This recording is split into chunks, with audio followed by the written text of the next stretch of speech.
Welcome to our Climate Studio Wisdom live from COP29 in Baku, Azerbaijan. We bring together experts from science, politics and spirituality to explore the unfolding climate crisis. Myself, I'm Golo Pilz, and I will be tonight's moderator on the topic Transformative Moments from this COP. This is the fifth day of the climate conference and quite a lot is going on. In a stunning move, Argentina has withdrawn its entire delegation. Studies also suggest that the poor countries will need a staggering amount of $1 trillion per year. It may be even better we avoid the emissions altogether. This is a staggering amount, and we don't know if the conference will be able to raise so much funds. Another report published yesterday finds that minimal progress has been done to curb global warming altogether. So we have to wait and we have to see if the conference is able to deliver and turn the tide. I'm glad to have two experts with me who will be able to shed more light on this rather complicated topic. I have Thomas Hirsch with me. Welcome, Thomas. You are from Germany and the founding director of Climate Development Advice, a global network consultancy network. You're giving lectures, providing advice, training projects and consultancy. You have also worked for Greenpeace and Bread for the World and have been to many climate conferences before. Welcome, Thomas. I'm also glad to have with us tonight Maureen Goodman. You're the program director of the Brahma Kumaris in UK, and you have been also to several climate conferences and have been active in the interreligious dialogue. And you just came from the UN Biodiversity Conference in Colombia. I think that's right. Yeah. Welcome, Maureen. Thank you. Yes, let us start straight away. Thomas, yesterday the Argentinian delegation got called back in a very stunning move by its president Javier Milei, who believes climate change is a socialist lie. Donald Trump also made it clear that he will pull out of the negotiations. His advice for the US oil industry is quite interesting. Drill, baby, drill. That's a very interesting statement. These are not so good signals for the whole COP process, and there are a lot of concerns that other states will take this as an opportunity and backpedal from their promises and pledges. Is the Paris Agreement to stay below 1.5 degree dead, or is there still hope? Please share your thoughts. Thanks, Golo, for the question. And thanks for having me again. Well, to start with the good news, I'm very much convinced that the Paris Agreement, of course, is not dead. And what we see currently in huge transformations worldwide will continue. There will be no pullback to fossil fuels only just because of the economics of it. Having said that, that doesn't mean that the results of this COP will deliver as we wish to deliver. It's a climate finance COP, and this COP should set a new collective quantified goal of climate finance to be used to support the global south in its transitionary journey towards net zero and climate resilience. And you have mentioned two of the bad signals. I could add more. I mean, there are many lame ducks at that COP. The European Union has not yet appointed its new commissioners. So, okay, they are here, but they have not the full potential. Many leaders, world leaders, Brazilian, Indian, Chinese leaders, decided not to attend the COP. And this is always a bad sign because it means maybe these leaders fear it will not deliver results, and who would like to be, as a leader, be associated with a failure. Having said that, I think it's critical. We may see, however, the unexpected to happen, and then in the end we might come to acceptable results at least. What could that be? Well, I see two interesting options. The first one is that China takes the stage, because the stage is now empty. The US is not there, the EU is not very strong. It's a great opportunity for China to shine. And maybe they take that step also for geopolitical reasons. Other option is that when everybody agrees using the traditional financial sources will not make it to fill the financial gap, then maybe there is more pressure, interest and commitment, and to look for new sources. And there's an interesting discussion taking place on a global solidarity levy, carbon solidarity levy, that could be raised by taxing billionaires, by putting a levy on flight. Is it the Barbados initiative? It is an initiative from Barbados, France, a couple of countries. Maybe there is now more momentum to take that up. It cannot be decided by the COP. There is no mandate for the UNFCCC, but there could be a strong call of the COP in the final cover decision saying we want this to happen, and that could bring new momentum in the debates. I end by saying, yes, it's critical. In the long term, we will make it. If the COP delivers, we have to see, and you mentioned the 1.5. And that, I think, is the very tricky point. We may achieve other temperature targets, but if we do not step up action dramatically within the next 4 years, no scientific pathway will lead us to 1.5. And yes, I believe it's time to reconsider that, and in any case, knowing about the relevant role of the US, and Trump will withdraw, international climate policies need a reset after that COP. Where it will lead us, we will see, but a reset is needed. Thanks, Thomas, for this overview in a nutshell what is going on at the conference. Always very interesting to get somebody here in front of the camera who knows the insights, what's really going on and what are the options and possibilities. Thanks very much. That was very, very interesting. Maureen, our topic today is transformative moments from the COP. Yeah. Please describe such a moment which stuck your memory and gives you hope. Okay, well, there have been some moments. I can't say that the moments have been connected with the negotiations. If I want to look at the moments that are memorable in the opposite direction of hope, I'll just mention one was really understanding that the global north is still exploiting the global south in the sense of offering funds for loss and damage as loans. And that's always a shock to me. Should be grant. It should be a grant because they're still making money and out of the global south and making them poorer. But where the memorable moments of giving me hope have come have been through the conversations with individuals. And individuals who understand the process and understand that a real paradigm shift is needed, that a big change of heart is needed. Individuals who are brave. We had a young woman here last night in the climate change studio who was really prepared to go against the norms of the society she's brought up in, to be able to empower women, to be able to move forward with her agenda. This gives you hope when you see young people who have that sort of bravery.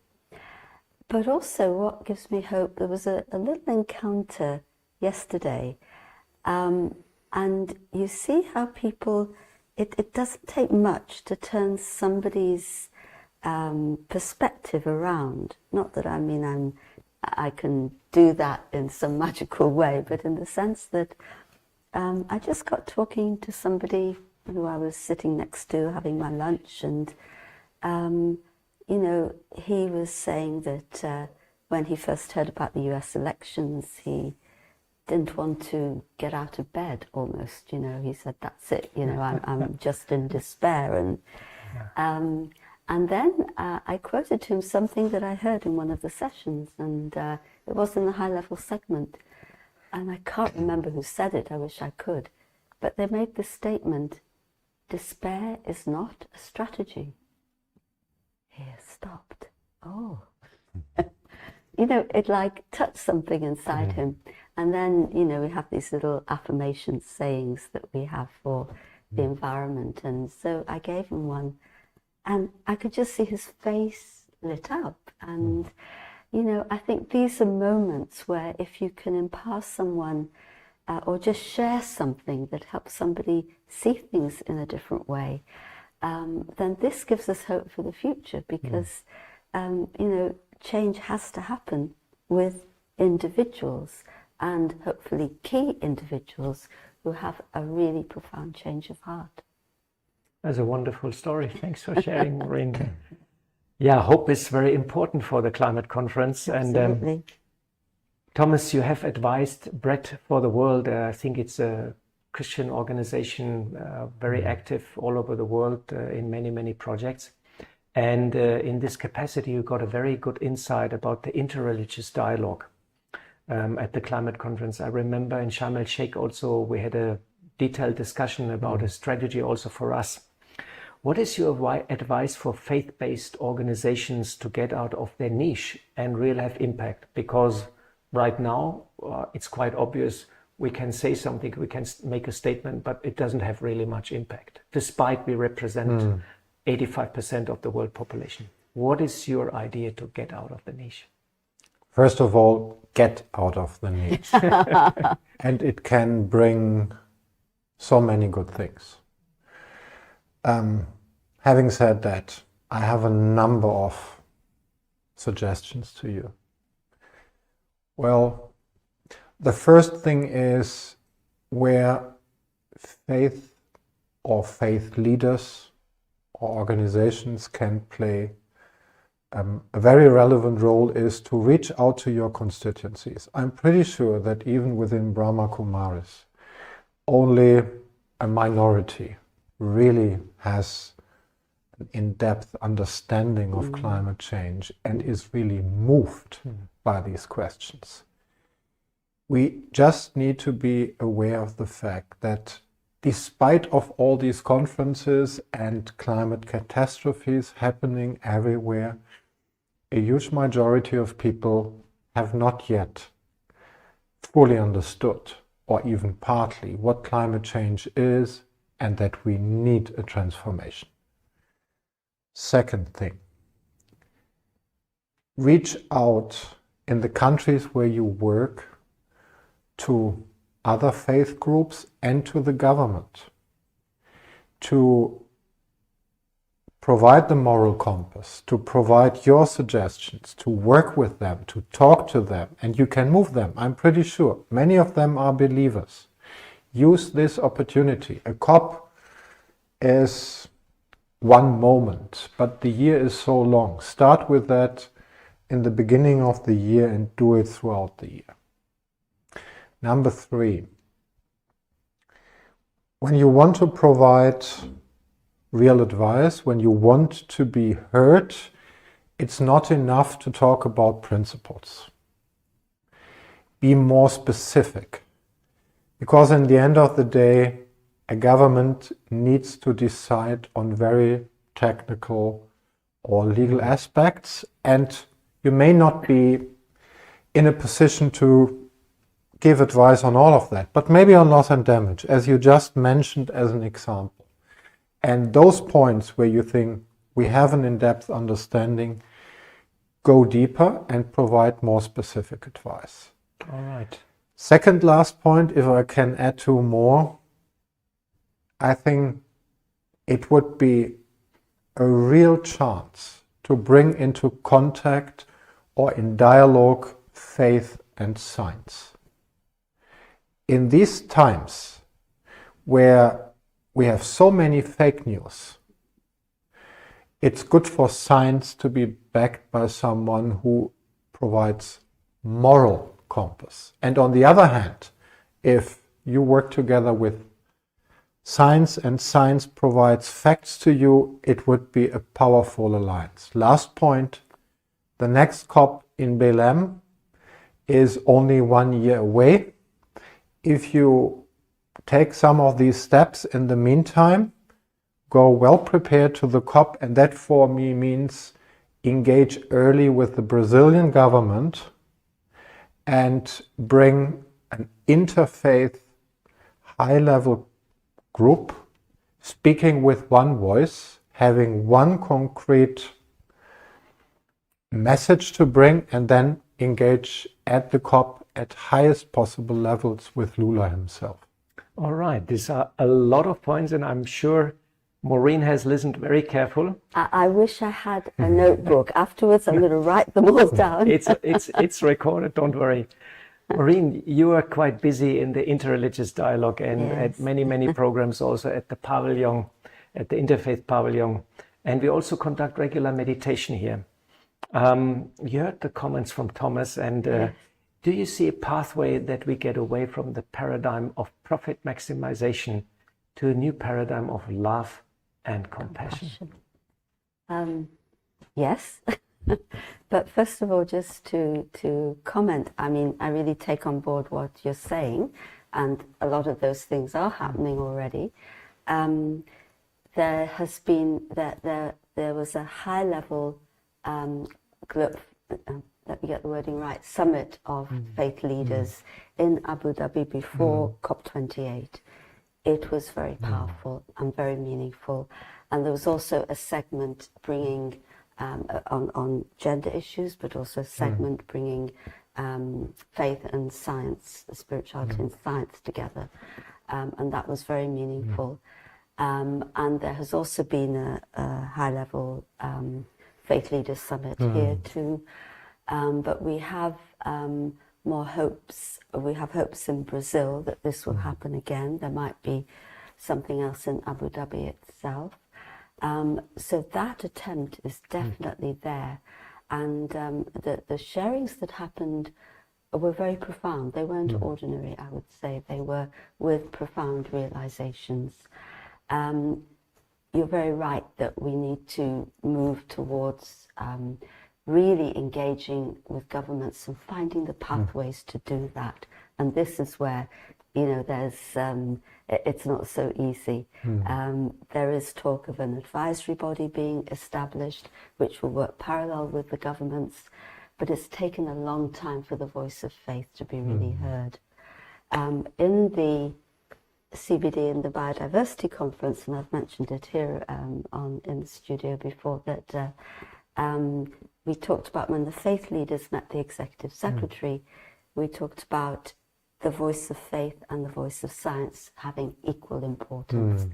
And the executive secretary commented, yes, and now we know that the two are not contradictory. And that statement gave me a lot of hope. That's a very nice statement. It's a very important statement. But the way we're going to make this shift to the paradigm of love and compassion is really through the human heart. And like you're mentioning, it seems we have to be pushed into a corner so that we can really face these issues. But once the heart is touched, then you can say really the conscience is awakened and there's no going back. I also feel that some of the negotiators must be quite conflicted inside as well, because their heart will be saying something and maybe something else is expected of them, but the path is through the human heart. It is said that love is the most powerful force in the universe. It's most so definitely. Let us see that it unfolds very soon. Thomas, just yesterday, former Secretary General Ban Ki-moon, Mary Robinson, former President of Ireland, Christina Figueres, former head of the COP, and famous scientist Johan Rockström, they said that it's now clear that this COP is no more fit for its purpose. And we hear such statements quite often. Almost at every COP, people criticize the process. But this is now COP29. I mean, since 29 years it's going on, or 30 years, and the emissions are still on the rise. What has to be done for the COP process, and how are the chances actually for humanity to get out of this dead-end road we're right now in? Yeah, I mean, having mentioned being touched by heart, let me just say the four people you mentioned, in particular, Christina Figueres, they are for sure touched by heart, and that makes them strong ambassadors of that mission. Well, what they suggest is to reconsider the format of multilateral climate negotiations and conferences like COPs, and that resonates in a way with many people saying we don't need them any longer. Well, I would say we need them, because if you compare COP with a World Bank meeting or something else, the big difference is the climate vulnerable countries have a strong voice in the COP, while in a World Bank meeting, having so few shares, they are bypassed. They have no money. They have no money, and then they have no voice. Money is not the decisive factor to get a voice here. Yes, I believe it would be important to adapt certain rules so that we can ensure better procedures. I would even say it would be good to reduce the number of participants, to even also reduce the number of observers, to let negotiators negotiate with some observers, of course, but not having 40,000 people. And then you have a climate action summit, and there you bring together everything else. And then also fossil fuel companies. They should go to the action, but they should not go to the negotiation summit. Still, you will not change everything completely, because the principle of these negotiations is you need to have everybody on board, and you have countries with conflicting interests, and you will always have the lowest common denominator. What we need is more cooperation of the willing. They should pioneer, they should work together. We could have much more plurilateral cooperations, and then the COP would still have its place, but it would not be the one and only format. Those who are willing to take the lead can work together much more effectively if they do their things together. And I think this is also something that would, in the end of the day, resonate better with the world we face, with so many geopolitical tensions and difficulties. So we need to have new or a wider scenario of forms of cooperation. Thanks, Thomas, for giving us some pathway and some details how the COP could become more efficient. Definitely, the huge number of delegates don't make things easy. Sometimes I've seen inside this COP here, there's traffic jam because there's so many people, and the noise and the information overload is quite massive. So that was a very good discussion we had, and I'm sure if we would have a little bit more time, so many more wonderful points will come up, but we stick to our 25 minutes. And that brings us to a meditation, Maureen. And would it be possible you jointly bring us to this moment of transformation where the heart is being touched and we can embrace and visualize a new world?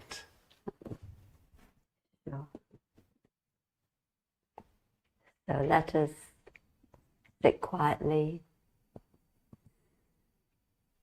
and consider the voices around us. They may push and pull us in many directions,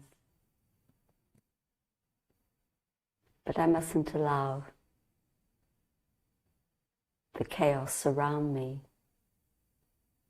to cause chaos inside of me.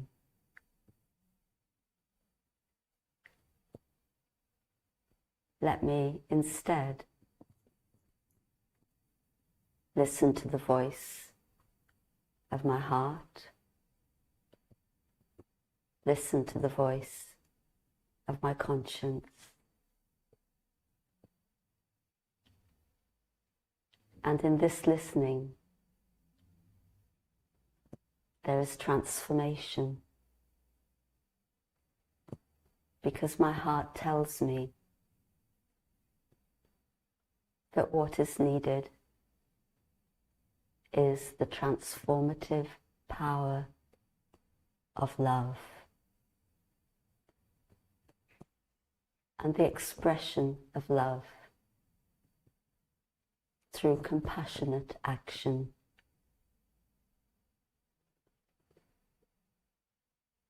Compassion that considers the whole of humanity as my family, and compassion that understands the deep interconnectedness that we all have with nature, with every living being, with the home of our planet.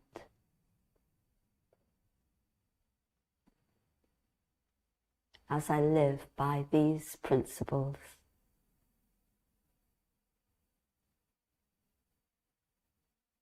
a flourishing world becomes possible and a reality.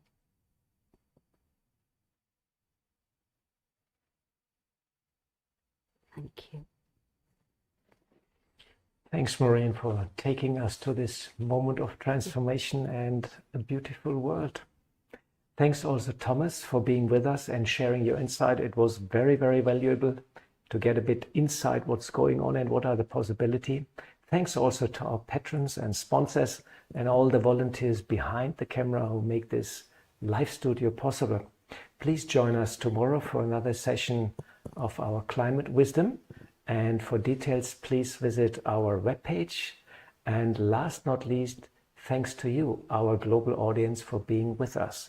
Please stay with us. We show a little video for 5 minutes. And after that, we have a second session, part number 2, another interesting interview, Transformative Moments from COP29.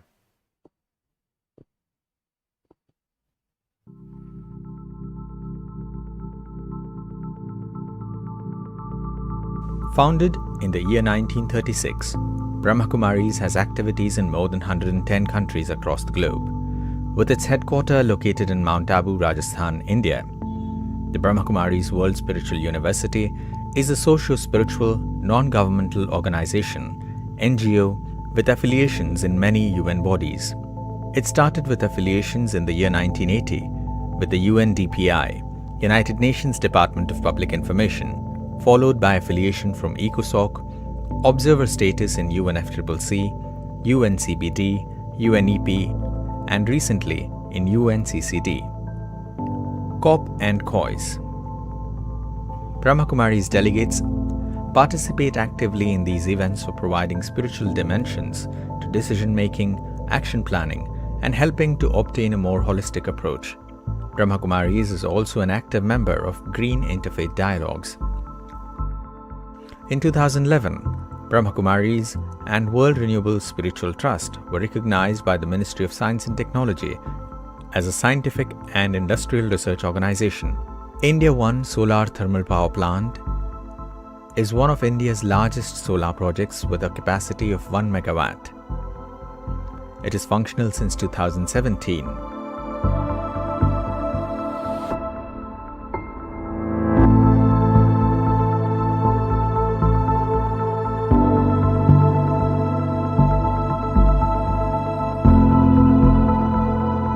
On an institutional level, Brahma Kumaris are the largest users of solar energy in India. It also stands to be one of the oldest organizations to work with solar energy in the country. The journey with solar energy started long back in 1996 with the installation of modular solar cooking systems. Soon, more research led to the use of solar energy in various activities like water heating, cooking more than 40,000 meals a day, using solar in almost all day-to-day activities. 350 solar photovoltaic battery systems of a total capacity of 1.4 megawatt peak were installed in different branches of the organization. The Ministry of New and Renewable Energy, Government of India, and United Nations Development Programme sponsored an awareness and training center on solar energy in Shantivan campus in 2014. The Brahma Kumaris have shared its best practices with other organizations to equip them with solar power. Sustainable Yogic Agriculture is an ongoing research program in which traditional organic farming with interventions of Raja Yoga meditation is being studied by many agricultural universities in the country. It has been recognized by the Government of India. Tapovan, a 100-acre dedicated farming land, is being used for the research to help farmers deal with growing agricultural issues. For more than 10 years, we have taken care of nearly 20 parks in Mumbai.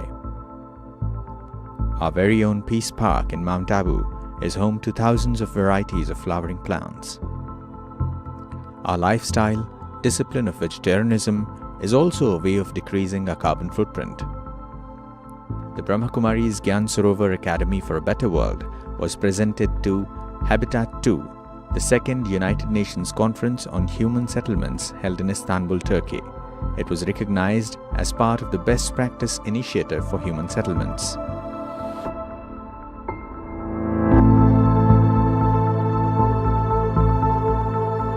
Our vision is for individuals, governments, and global corporations involved in the environmental decision-making process to root their work in the universal spiritual principles and thus bring harmony, clarity, calmness, stability, and power to their thinking and interactions.